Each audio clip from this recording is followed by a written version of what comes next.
The fact that one of the Dalmatian actors is actually named Patch gives you just a taste of how satisfyingly in line with the franchise this movie really is.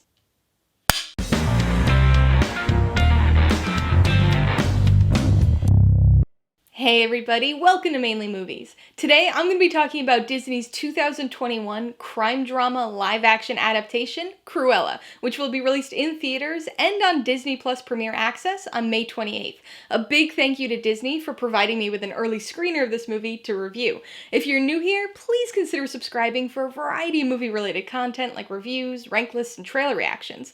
All my reviews include a breakdown of the pros and cons, my rating, and some tailored film recommendations, so be sure to watch through to the end of this video for all that extra content. Cruella stars Emma Stone, Emma Thompson, and Joel Fry, and was directed by Craig Gillespie. Set primarily in 1974 London, it tells the story of aspiring fashion designer Estella, played by Emma Stone, as she starts down the path to becoming the infamous Cruella de Vil. Now, I know what everybody's thinking about this movie. Another Disney live-action adaptation? Another Disney villain origin story? And both are certainly valid questions. I myself complainingly asked those same questions when this movie was first announced. So I totally get people's hesitation, but this is actually really good. So yeah, it is another Disney live-action adaptation. The 101 Dalmatians franchise actually leads the pack with 3 of them. The 1996 remake, the 2000 sequel to the remake, and now this 2021 prequel. And while I'm not a hater of Disney's live-action remakes, I'm not usually their biggest proponent either. But Cruella might just be the most effective one yet. Since this is a prequel with no direct source material to adapt, there was a lot of freedom with this story. I mean, it is a villain origin story, but there are a lot of different ways to tell one of those, and I thought this was done pretty creatively. We get the backstory elements we'd expect, and the turning point life events that catalyze Cruella's descent into villainy, but there's more to this movie than just setting up for the events of 101 Dalmatians.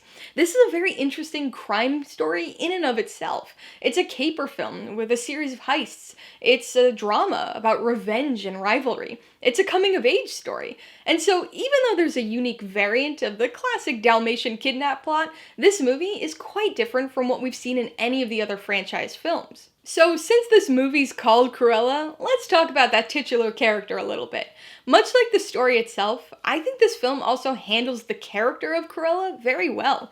We get a pretty good picture of who she was, and insight into some of the traits and relationships that we see in the original film.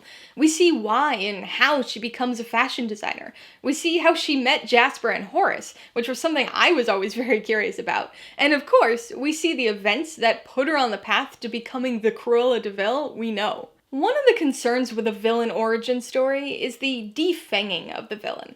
By digging into the backstory and providing some context, it can be easy to make a character sympathetic, to humanize them, and provide justification for their actions.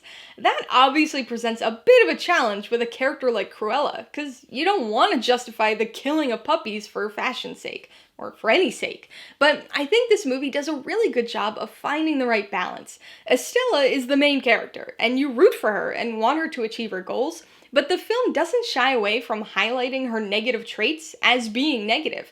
So she's sympathetic at times, she's likable at times, but she's definitely a villain. And I think Emma Stone does a fantastic job of somehow being both likable and unlikable at the same time. So we've covered the story and our main character, but that's only part of what makes this movie so impressive. This is one stylish film. Everything about it just oozes this fashionable coolness. Right from the start, you get a good sense of this with the editing and the color palette. It's very snappy and has this stylish focus on black and white with bright splashes of color, especially red. And both of these things carry through the film. The montage sequences are edited in a very fun, brisk way. There's some really good cinematography, and one particularly impressive long tracking shot, and then you've got the production and costume design, which not only enhance the film, but are integral to the story. Everything about this movie feels a little playful, a little rebellious, and as the film progresses, a little punky. And speaking of which, I have got to talk about the soundtrack. You guys know me and how much I love music, especially from the 60s and 70s. And this movie is absolutely loaded with songs. By my count, as I was excitedly writing down every song I heard, we're looking at like 30 different songs, plus the score. But man, are they great, and mostly very fitting and relevant to the moments they're used in.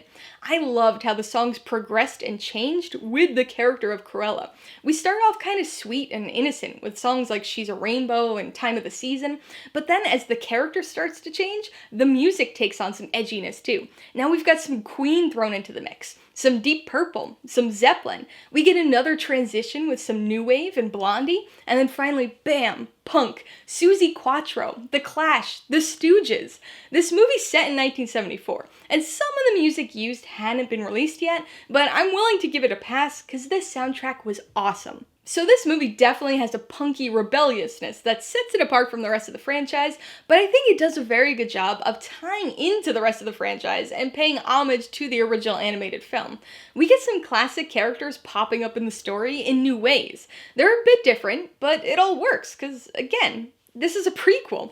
Some of the classic shots from the original film are recreated, in a sense, and there are a lot of little visual Easter eggs throughout. There's even a line of dialogue that's plucked right from the original and given to a different character to say. But probably my favorite connection here is a very subtle one that I thought was so cool as soon as I saw it. There's a brief moment in the film where there's a TV on, and an old movie's playing, Hitchcock's Lifeboat.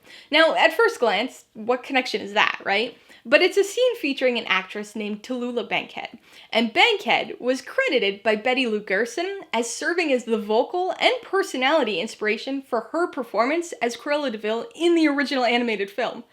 And when you see and hear the clip they chose from Lifeboat, I think you'll see why.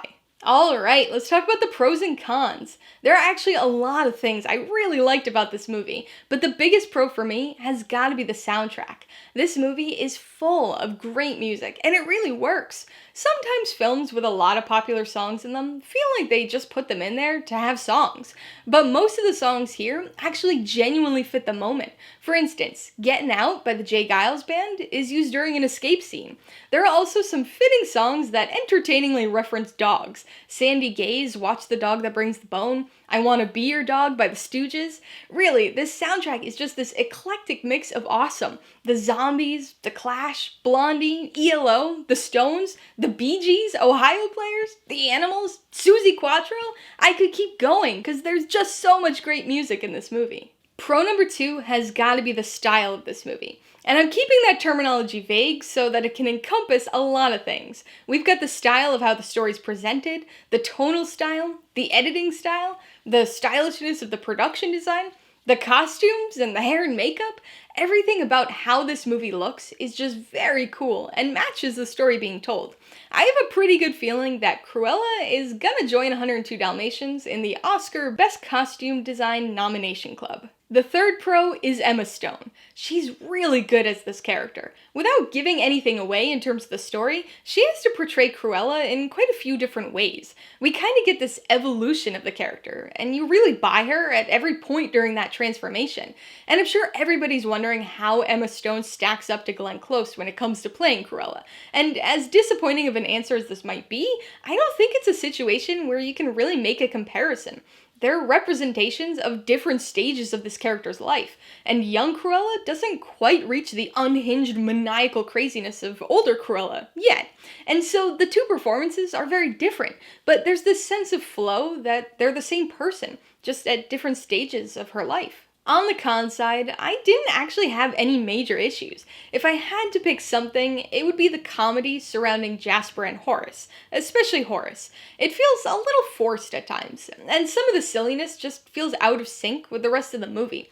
Again, not a major issue, and if anything, it's an accurate reference to the bumbling slapstick nature of the characters in the original film.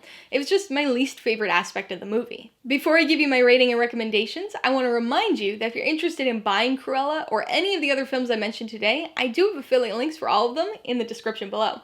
I get a small commission from anything you buy using one of my links, so I'd really appreciate it if you use them if you're in the market for any of these movies. I'm gonna give Cruella 4 out of 5 paws. I'm not gonna lie, I did not expect to like this one as much as I did, but this was a very stylish and interesting exploration of one of my favorite Disney villains, and had a killer soundtrack. I would recommend Cruella to fans of the 101 Dalmatians franchise. I think this movie fits right in with the rest of the franchise, despite being so different. It's certainly the darkest of the movies, and probably doesn't have a ton of things that kids would latch onto, but it is rated PG-13. So if you like the character of Cruella, or even if you're just interested in a stylish caper story, I think this one might surprise you. If you liked Cruella, I've obviously got to recommend 101 Dalmatians, the 1996 remake. Not only is it the first live-action adaptation in the 101 Dalmatians franchise, but it's also a movie where Cruella steals the show, thanks to Glenn Close's amazing performance. If you like the fashion aspects of this movie, or the relationship between Estella and the Baroness, you've got to check out The Devil Wears Prada for a lot of plot and character similarities. And if you liked the editing style and voiceover narration, you might want to watch I, Tonya. This was director Craig Gillespie's most recent previous film, and employs some of the same filmmaking techniques to tell the backstory of a fairly unlikable character. Alright, a couple questions for you guys. Number 1, have you seen Cruella? If so, what'd you think of it? And number 2, which other Disney villain would you like to see an origin story or prequel for? Be sure to leave your answers in the comments below so we can get a discussion going. Alright, so if you got some enjoyment, insight, or information out of this review, I'd appreciate it if you'd hit that like button. And if you haven't done so already, please hit subscribe while you're at it to see more videos like this. Till next time, this has been Alyssa with Mainly Movies, the way life should be.